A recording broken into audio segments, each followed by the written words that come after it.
synonymous to a smudged mascara or a cakey foundation or a creasing eyeshadow, then it has got to be the summers. And I'm sure you all agree with me on this front. Hi, I'm Niyati and today I'm going to share with you a 5-step summer makeup look that's going to stay put all throughout the day. So let's get you all to shine for the sun gods this summer. Start off by using a sunscreen. Now whether you're fully clothed or you're covering yourself with a scarf, it is super important to apply a sunscreen because that's going to protect you from all the harmful UV rays. Now I know some people like to avoid using a sunscreen because it can be oily and sticky and no one likes chip chip. But the one that I'm going to show you comes with an ultra matte formula that is lightweight, non-sticky and comes with a gel formula.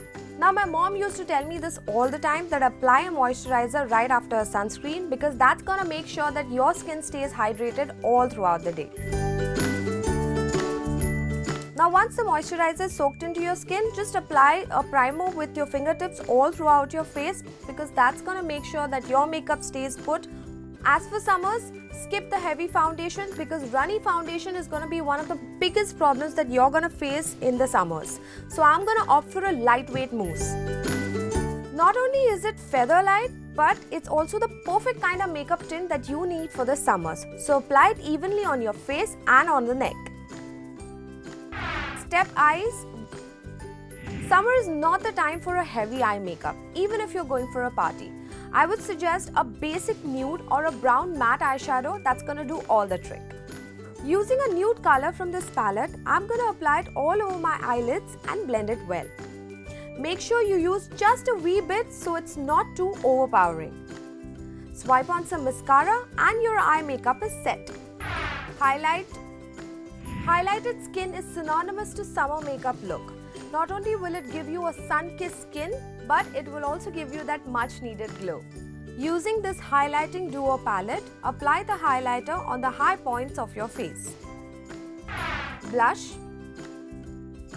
Sweep some blush onto the apples of your cheek for some extra color on your face. Don't go shimmery or use an overtly colored blush because that won't be in sync with your summer makeup look. I'm using this blush palette that works for all skin tones and blending this out so that the color is not too concentrated in one area. Lips. Summer is the perfect time to use a pop of color on your lips. I'm using this lipstick in the shade Pink Tint. It is infused with real argan oil and it's going to heal cracked lips and also keep them soft, smooth and conditioned. Make sure to apply it on your lips evenly. I hope you like this video and make sure to try out this look and do let us know in the comment section below. For more such videos, don't forget to like, share and subscribe to Be Beautiful right here. Until then, bye!